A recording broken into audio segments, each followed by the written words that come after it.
مستقبل اور سماج کے معمار ہوتے ہیں۔ اسی طرح انہیں ہر ملک، قوم اور سماج میں ریت کی حیثیت کے حامل سمجھا جاتا ہے۔ پرانی نسل بجا طور پر ان پر بڑی امیدیں اور توقعات وابستہ رکھے ہوئے ہوتے ہیں۔ وہ ان کی تمام غلطیوں اور بزدلیوں کا مظاہرہ کرنے کے بجائے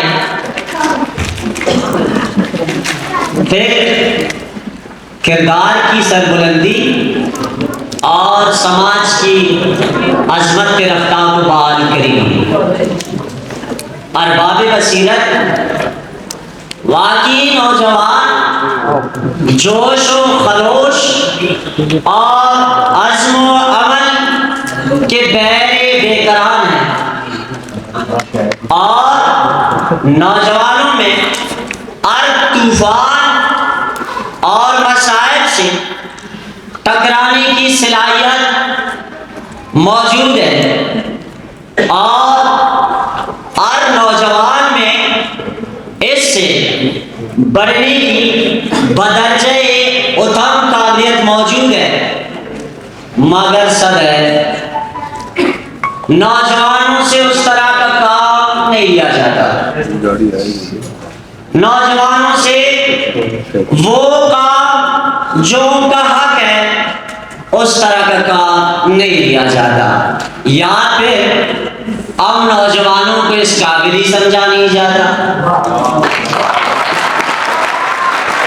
جیسے دوسرے معاشرے میں انہیں فوقیت دیتے ہیں اور ان کی صلاحیتوں سے بھرپور فائدہ بھی اٹھاتے ہیں، جبکہ ہمارے سماج میں نوجوانوں کو اس سطح پر نظر انداز کیا جاتا ہے یا کہ بدل کیا جاتا ہے کہ وہ اپنی تمام تر صلاحیتیں اور توانائیاں مثبت کام کی بجائے منفی کاموں پر خرچ کر دیتے ہیں، اور نتیجہ سماج میں بڑے پیمانے پر انتشار پھیل جاتا ہے۔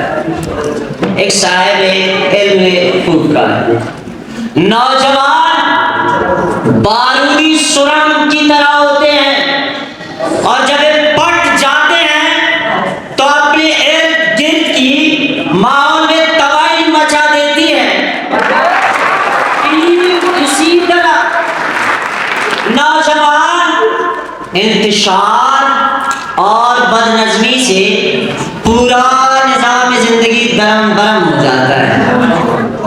اگر ان کی صلاحیتوں، قوتوں اور اجتماعوں کا کردار درست کر کے کردار سازی کی جائے تو قوم، ملک، وطن سب کے لیے کرامت ثابت ہو سکتے ہیں، مگر ہمارے یہاں کیا ماحول ہے نوجوانوں کے ساتھ؟ یہی آپ پڑھے لکھے بنے خراب، کودے کیلے بنے نواب، یہ سماج بدل نوجوان، مگر انہی میں بہت سے ذہین و فطین اور ادب و اخلاق میں متین ہیں کہ وہ اپنی قوم و سماج کو دنیا بھر میں متعارف کروا سکتے ہیں،